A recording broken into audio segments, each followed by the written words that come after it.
வணக்கம்.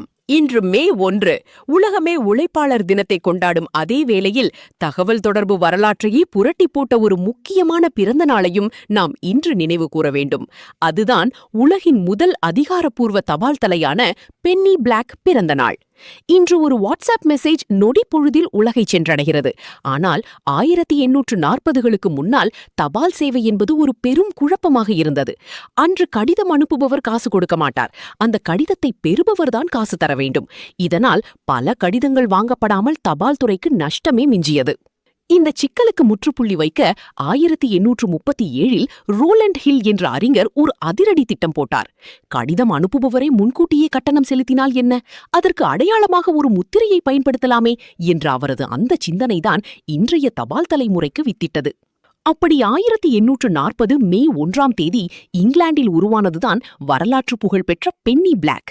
விக்டோரியா மகாராணியின் உருவம் பொறிக்கப்பட்ட இது வெறும் 1 பென்னி விலையில் அறிமுகமானது. பெர்கின்ஸ் பேக்கன் நிறுவனம் அச்சிட்ட இந்த தபால் தலை தபால் துறையை ஜெட் வேகத்தில் வளர்த்தது. இன்று டிஜிட்டல் புரட்சி உச்சத்தில் இருந்தாலும் உலகத்தையே முதலில் இணைத்த அந்த சிறிய காகித புரட்சியை யாராலும் மறக்க முடியாது. ஒரு சிறிய ஸ்டிக்கர் உலகத்தையே இணைக்கும் பாலமானது ஒரு அதிசயம்.